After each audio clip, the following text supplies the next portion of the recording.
আসসালামু আলাইকুম রহমতুল্লাহ। আলহামদুলিল্লাহ কাফা ওয়াসালামুন আলা ইবাদিহিল্লাযীন ইসতাফা।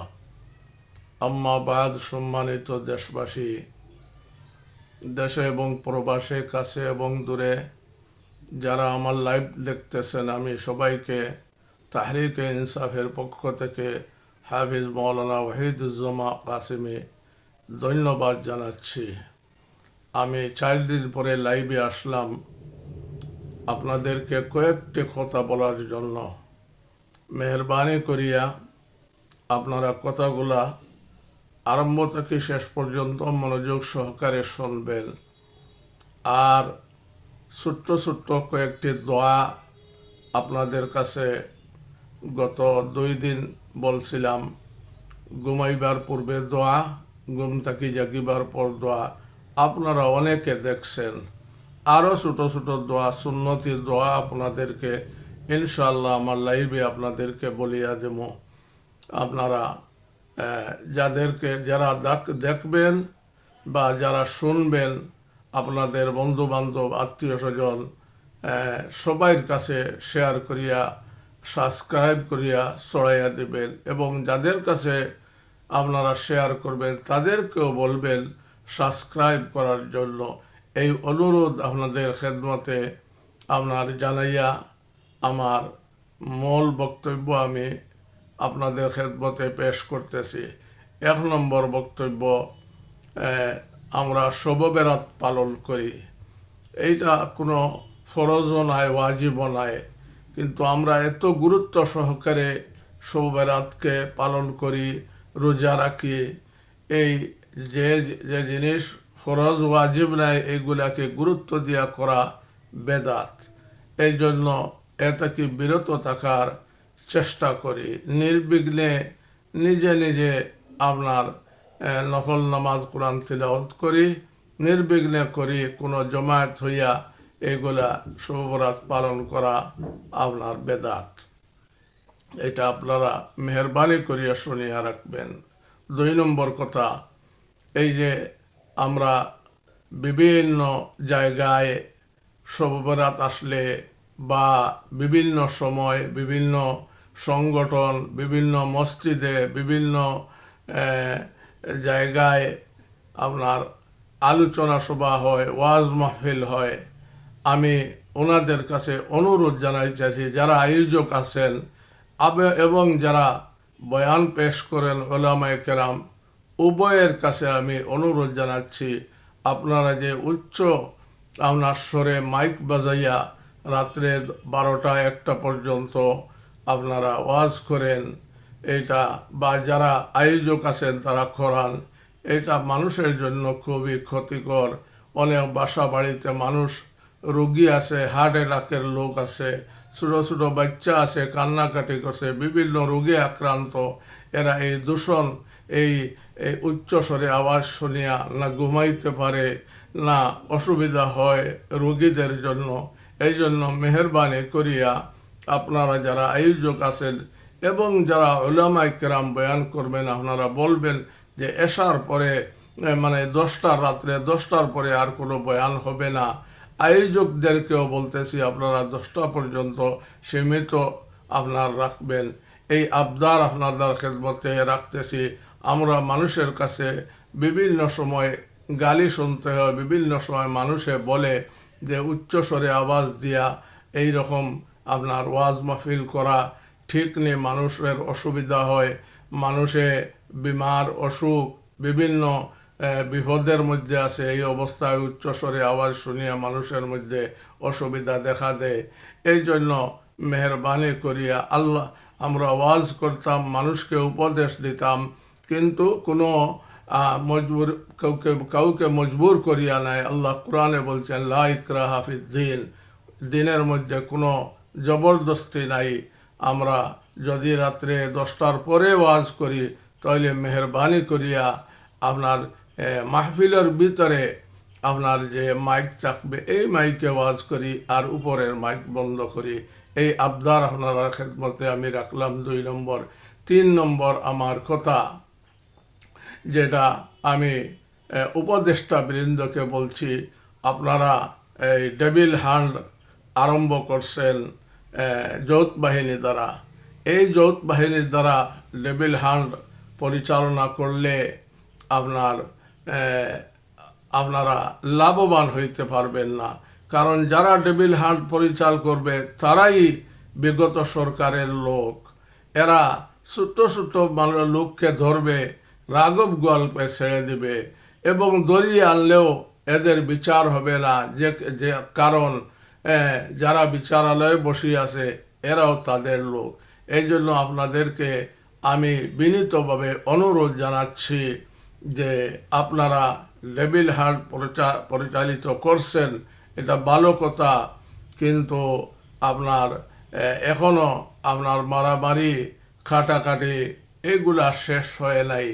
এই জন্য ডেভিল হান্ট পরিচালনা করার আগে আমি বারবার 5 মাস আগ থেকে বলে আসতেছি, আপনারা 50,000 পুলিশ নতুনভাবে নিয়োগ দেন, 2-1 সপ্তাহ ট্রেনিং দিয়া, আর এদেরকে দিয়া আপনার ডেভিল হান্ট ডেভিল হান্ট করেন।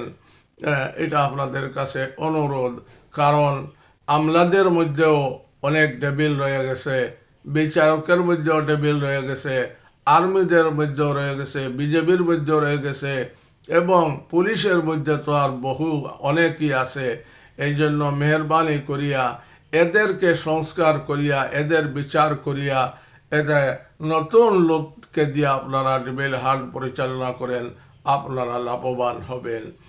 আর যে সংস্কার কাজ আরম্ভ করতেছেন, আপনারা অতি দ্রুত সংস্কার কাজে সম্পন্ন করেন। মার্চের মধ্যে আপনারা যে সংস্কার কাজ, এগুলা মার্চের মধ্যে আপনার সংস্কার কাজ সম্পন্ন করেন। আর আপনারা এই এপ্রিলের মধ্যে যাদেরকে গ্রেফতার করছেন এদের বিচার এপ্রিল মাসে শেষ করিয়া দেন। আর এদের বিচার শেষ না করিয়া, কারণ গণহত্যার বিচার না করিয়া আপনারা নির্বাচনের প্রস্তুতি নেবেন না। আপনার কতটা গণহত্যা হয়েছে, শাপলা চত্বরের গণহত্যা, পিলখানার গণহত্যা, মোদিবিরোধী আন্দোলনের গণহত্যা, এরপরে জুলাই আগস্টের গণহত্যা, এই সমস্তর বিচার না করিয়া আপনারা নির্বাচনের জন্য প্রস্তুতি নেবেন না। যদি নির্বাচনের প্রস্তুতি নেন আর এদেরকে, এই বিগত সরকারের আমলাদেরকে যারা নির্বাচন করবে, এরারে যদি আপনি পরিবর্তন করতে না পারেন, তাহলে এই নির্বাচন কামিয়াব হবে না। এই জন্য আপনারা আগে সংস্কার কাজে মজবুতির সাথে করেন। যে দোষী আমলারা আছে, যে দোষী অফিসাররা আছে, যে দোষী পুলিশের মধ্যে আছে, যে দোষী আর্মির মধ্যে আছে, বিজেপির মধ্যে আছে, এদেরকে বরখাস্ত করেন চিহ্নিত করিয়া, আর এদের জায়গায় নতুন লোক নিয়োগ দেন, দিয়া আপনারা নির্বাচনের আয়োজন করেন, নির্বাচনের রোডম্যাপ ঘোষণা করেন। আরেকটি কথা আপনাদেরকে বলতেছি, আমি বলছিলাম যে 50,000 লোক পুলিশে নিয়োগ দেন, আর এদেরকে দিয়া ডেভিল হান্ট পরিচালনা করলে আপনারা কামিয়াব হবেন। আমি 3 নম্বরে যে আপনাদের খেদমতে আরজ করতাম, যে যাদেরকে গ্রেফতার করছেন এদেরকে আমরা দেখতেছি, গতকালকেও দেখতেছি, যে জিয়াউল আহসান, যে একজন চিহ্নিত খুনি অপরাধী, যে আয়নাগরের মূল হুতা, তার হাতে কোনো হ্যান্ডকাপ নাই, তাকে জামাই আদরে কারাগারে নিতেছেন আর আদালতে উঠাইতেছেন। এটা আপনাদের হাসিনা যেভাবে আয়নাগর তৈরি করছিল, এই দোষেরাদের এইরকম আয়নাগরের মধ্যে রাখা উচিত, আর এদেরকে ডান্ডা বেড়ে পড়াইয়া, হ্যান্ডকাপ পড়াইয়া আদালতে উঠান। আন্তর্জাতিক আদালত রে মজবুত করিয়া বিচার কাজ এপ্রিলের মধ্যে শেষ করেন, আর শেষ করিয়া আপনারা নির্বাচনের রোডম্যাপ ঘোষণা করেন।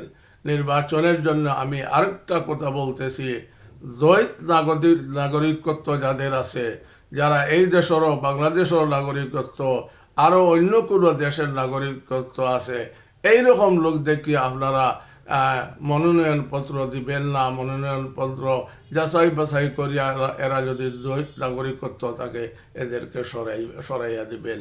আর আমাদের যে প্রবাসী রেমিটেন্স যোদ্ধা, যাদের রেমিটেন্সের কারণে আমাদের দেশ চলতেছে, এই রেমিটেন্স যোদ্ধাদের জন্য আপনারা, তারাও যারা নির্বাচনে শরিক হইতে পারে এই একটা ব্যবস্থা করবেন।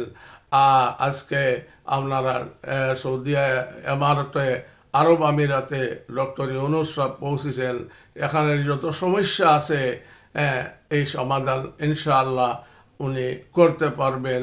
যারা টাকা পয়সা লুট করিয়া এই দেশে অকার্যকর বানাইয়া, এই দেশকে একটা অন্ধকার বানাইয়া ব্যাংকগুলোরে ধ্বংস করিয়া টাকা লুট করিয়া পাচার হয়েছে, এগুলা বিভিন্ন দেশ থাকিয়া জনাব ইউনূস সাহেব আনার জন্য চেষ্টা করেন।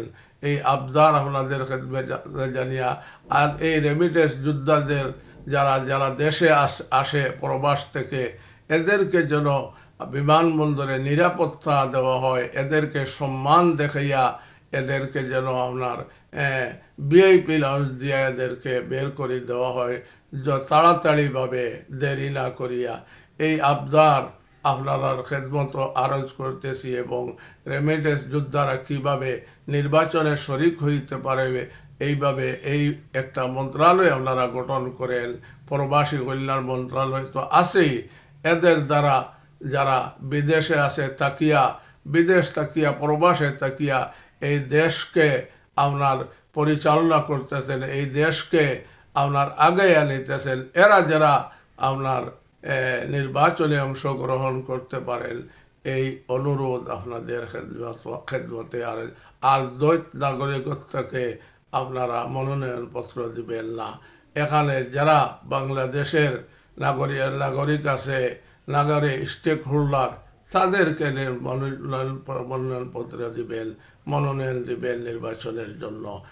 আর 4 নম্বরে উলামায়ে কেরাম, আমি যত ইসলামী দল আছে, আমি আমার প্রত্যেকটা লাইভে আমি বলি, সমস্ত ইসলামী দল এক প্ল্যাটফর্মে আসেন, আসিয়া একটি মার্কা নিয়া সব সম্মিলিত হইয়া বারবার একে অন্যর প্রতি অন্যের কাছে যান, একত্রিত হইয়া বসেন, পরামর্শ করেন, পরামর্শ করিয়া আপনার এক টেবিলে বসিয়া একটা মার্কা নিয়ে নির্বাচনের জন্য প্রস্তুতি নেন। এই আবদার আপনাদের খেদমতে জানাইয়া আমি আবার আরজ করতেছি, আমার লাইভটা যারা দেখতেছেন সাবস্ক্রাইব করিয়া, শেয়ার করিয়া, বন্ধু বান্ধব, আত্মীয় স্বজন সবাই কাছে শেয়ার করি ছড়াইয়া দিবেন। আর যাদের কাছে শেয়ার করবেন তাদেরকেও বলবেন সাবস্ক্রাইব করার জন্য, কারণ আমার 50টা সাবস্ক্রাইবের অত্যন্ত প্রয়োজন। এই জন্য আপনাদের খেদমতে আরজ করতেছি। এই আবদার আপনাদের খেদমতে রাখিয়া আমার লাইভ শেষ করতেছি। খুদা হাফিজ। আসসালামু আলাইকুম ওয়া রাহমাতুল্লাহ।